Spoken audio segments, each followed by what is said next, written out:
I'm a wizard. So you basically just gave me 29 horsepower, almost 30 horsepower. Yeah.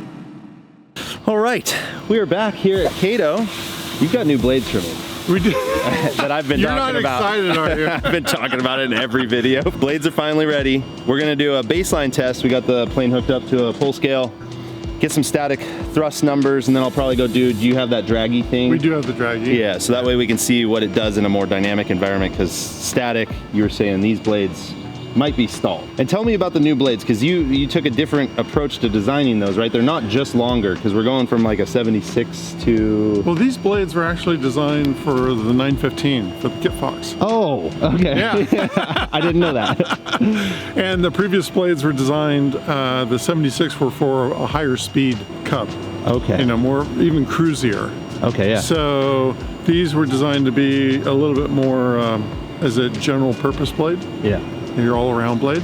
And then knowing what we found out from these blades with your 80 hours of flight testing, the data we got back, we spent about 30 hours of CFD work, optimizing a lot of computer time. Is that normal? I mean, no, that's not normal. Okay. You know, a lot of people are going to be using this. Is such a magical combination for the Cub, and you need a blade that's designed to do what you do, backcountry flying, and so you and still get the cruise. And so you focused on takeoff for the design of the new blade. Is that what you're saying? We did, but we didn't want to sacrifice, say, 110 mile an hour cruise. It'd be a completely different blade if we were trying to optimize it for, say, 130 mile an hour cruise. Yeah. We would really sacrifice on the bottom end. But the reality is most of these Cubs are 0 to 100 knots, and that's it. So that's where we optimize this blade. So what are your expectations? I mean, we've pulled this. We pulled this blade, yeah. But we didn't have the scale. Now we have one that has the holds peak, so we can use that as both. But yeah, and then we had about 40 pounds of rolling resistance. Yeah, so we had to factor that in. But what are your guesses? This blade, and then what about the other one? This one, I said if we hit 800 on the other one, I'm a wizard. So yeah.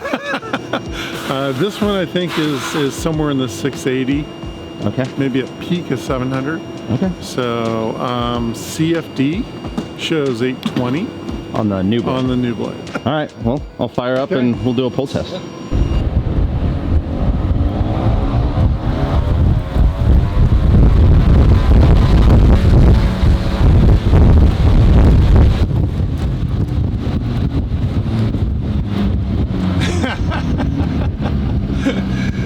Hey, Trent owes me a beer. I told Trent. He asked, how many pounds of thrust? I said, 680. And what was it?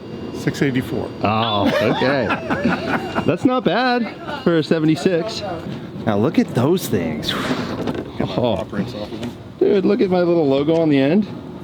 Dude, those are significantly bigger. Holy cow. That's a lot of blade. It's gonna be a lot. That is awesome. All right, well, guess we'll get these guys pulled off.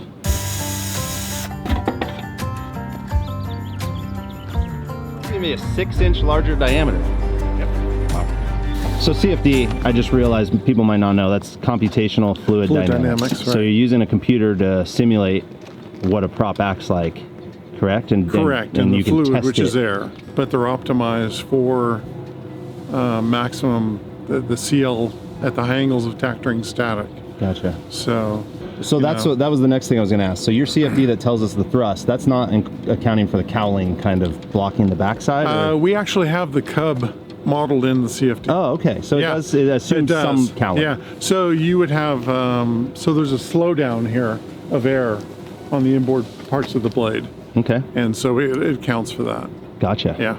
I guess while we're here and thinking about it, you're it's sort of new that you're diving in this heavy on the Rotax stuff. How does the Rotax compare? Because I've tried to explain it in my videos and I don't know if I'm doing it right. Basically, my theory is like, sure, it's 160 horsepower, but because of the gear reduction, we can spin a bigger prop at lower RPM, which is in a more efficient range, and it kind of translates to more thrust than an equivalent. Oh yeah, completely. That's true? Yeah, So once your tips reach what's called critical Mach, which is typically Mach 0.72, you can get compressibility issues and actually shock waves forming on the leading edge.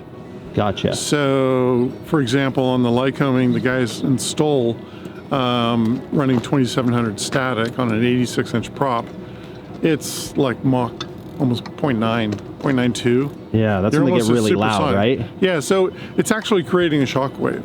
Yeah. And it takes horsepower to create a shock wave. So that's horsepower that you're not using. Yeah. So the Rotax is really magic with, I mean, they nailed it with RPM to keep the tips at or near critical Mach.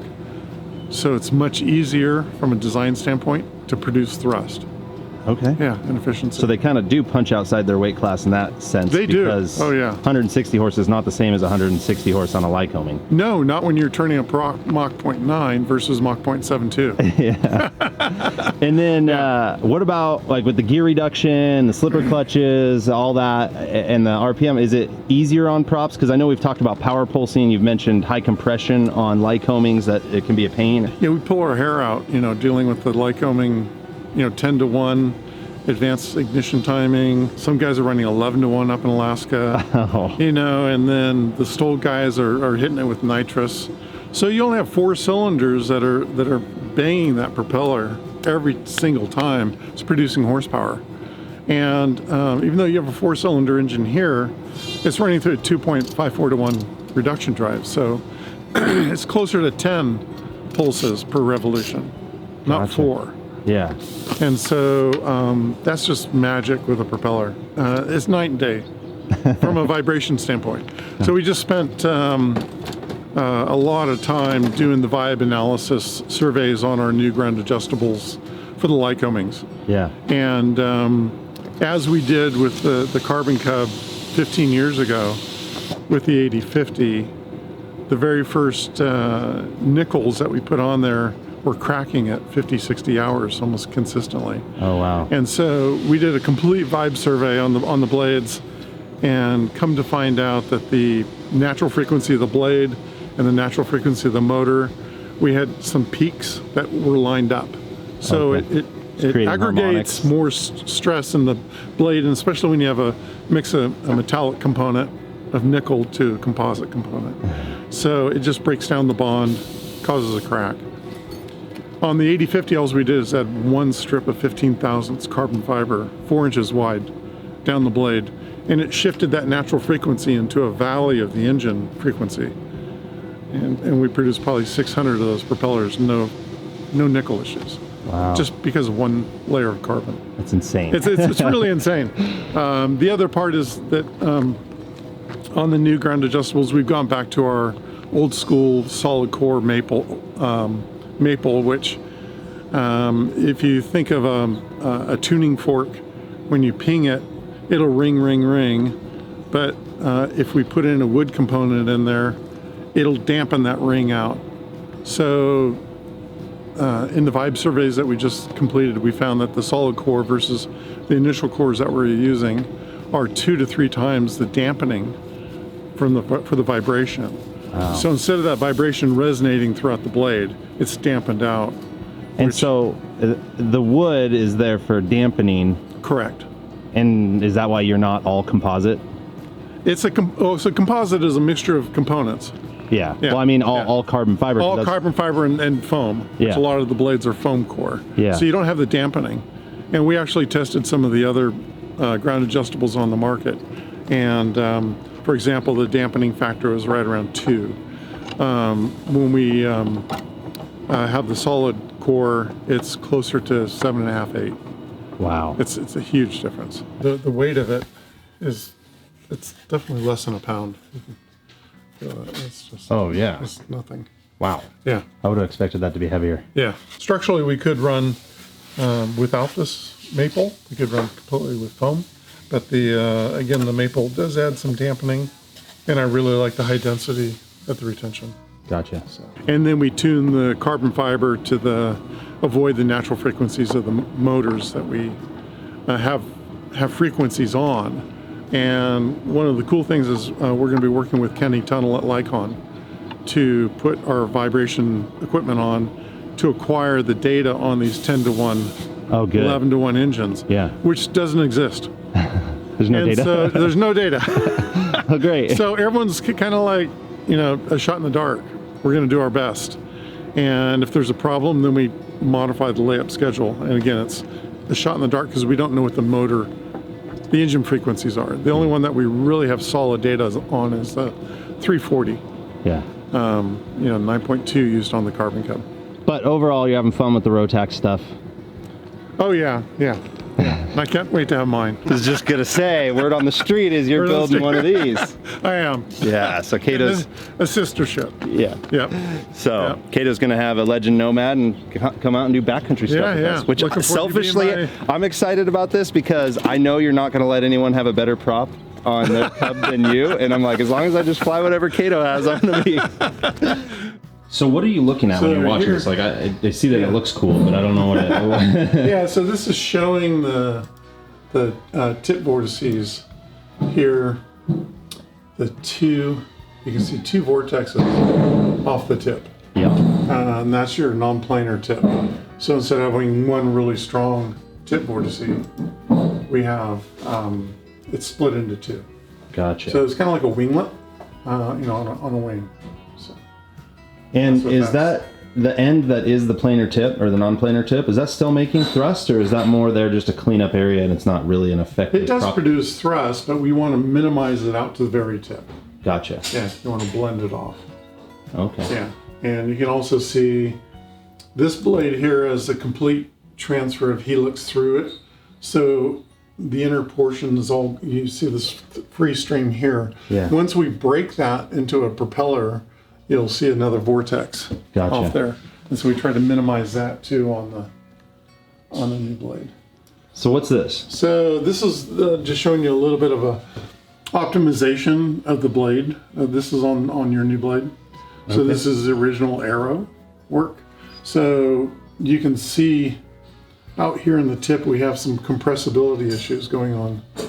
So the CFD shows us, okay, we need to rework this leading edge region. Mm-hmm. So with the flow, so what we did is optimize the camber, the airfoil, and the angle of incidence out there for the flow, and then we get this. So here we cleaned up that leading edge. Gotcha. And this is a lot of horsepower, which ends up being no thrust. That's the type of optimization that we put into this blade. Wow. That looks huge. Yeah, the blade is not designed for sea level. Okay. It'll still do well, but it is optimized for 5,000 to 6,000 feet. Perfect. Yeah. Yeah. I noticed that it didn't feel like it performed as well at sea level as it did up at altitude, but at the same time, you have such a surplus of performance at sea level anyway. Yeah. Like the thicker air, your wings working better, everything's better. Working for you. So I don't really care about sea level performance as much as high altitude, especially for me. Yeah, if you're in Idaho or where you're at, landing on those mountains in summertime. Yeah. So this is going to be a thin air monster. Yeah, exactly. Yeah, especially with the 916. Yeah. The turbo. You're producing all the power. Yeah. So it's huge difference. All right, these blades are gigantic. I don't know if you can tell. But anyway, we're going to do a static pull. We're going to have to set the flat pitch stop on the hub, the mechanical stop, so that we know that we're actually getting full takeoff RPM. So I don't know if the first pull will be perfect, but I'm going to give it a shot and see what we get. Craig, you're just hoping for 800. 800 would be a win. I put on my wizard hat.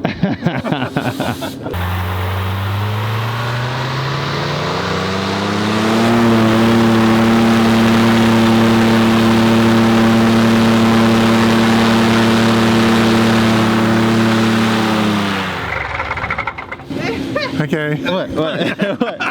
I'm a wizard. What was it? 806. 806. Plus 40 pounds of rolling resistance at this temperature. Yeah, because it got way warmer since last time. What's that put it at comparing, like, what other engines are in that same 840? Oh, Nicole would know. I know.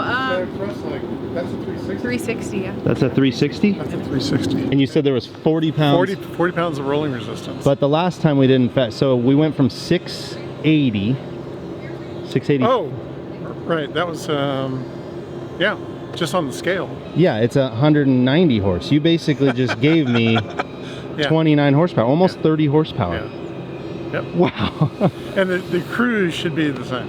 Because of the efficiency or what? How does that work? It seems like everything has to be a trade-off. Well, for example, the other blade would be more efficient up to, say, 130 miles an hour. Gotcha. This one wouldn't. Okay. So That's where this is optimized. So that's a significant difference. Like, That's huge. Yeah. Yeah. I'm trying to think of like how to compare that. When I took my old Rotax, I had 100 horse and flew 120 horse. It was like astronomical. Yeah. And we just added 20% on 160 it's horse. all available thrust now. Yeah. You're not overcoming drag. You're not doing anything. Yeah. It's all of extra available thrust. Wow. It's huge. So yeah, I'm excited to see. And what I'll do 2 draggies. Okay. One that I'll roll into it like the last time, and then I'll brake stand and see if it doesn't do the so- stalled thing and see if we get better It takeoff. shouldn't. Yeah. Yeah. Right. 669 Tango Papa taking runway 1. We'll be straight out for a little test flight and back in. Westover. Okay, we're gonna reset this. Let's go here. Start recording. Props full forward. We're gonna hold the brakes until it won't let me anymore. Oh gosh, it won't let me.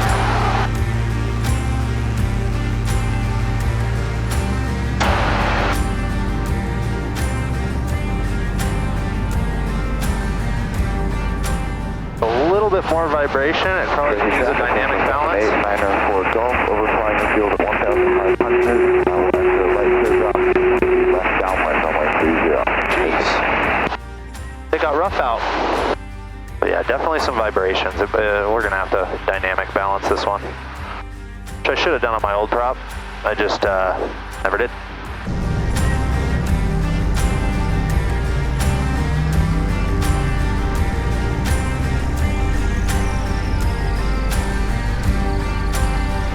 Okay, looks like I cut a second off my 0 to 60. Eighth mile is 11 seconds, quarter mile is 16 seconds. I'd have to look back and see what all that was. It does feel like it's pulling off the ground much harder though. Okay, so it pulls hard. I definitely could notice the difference because my first takeoff I was way behind the plane. But the flat pitch, we have a little too, like the fine pitch stop is a little too fine. It was hunting on takeoff. But also when I pulled the throttle back, holy cow, the way that thing went, poof, like, it sounded like I opened like a parachute off the front. But anyway, we're gonna pull the prop. They're gonna dynamically or static balance it because those blades, they didn't have my hub to balance to. So they're gonna balance it with the spinner or the everything and get it all dialed in. So.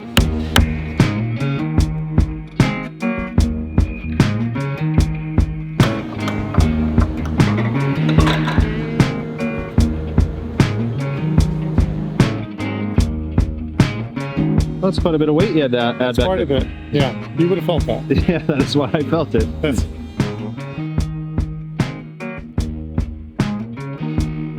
pretty damn close. Yeah.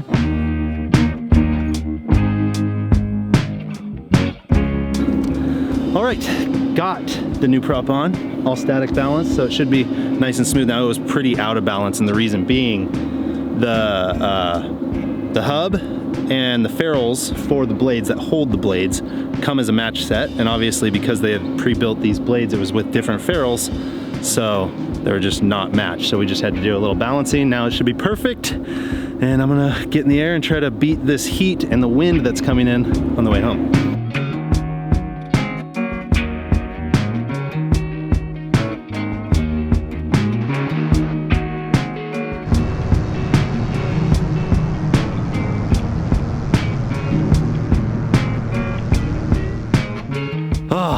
Finally, I know I've been talking about this thing for way too many videos, and Craig had mentioned that. He's like, you keep talking about it in videos. I'm like, yeah. And so he was feeling the pressure, but I'm blown away. Honestly, the thing that is strange, like for sure, takeoff performance is significant, noticeable. I was behind the airplane on takeoff.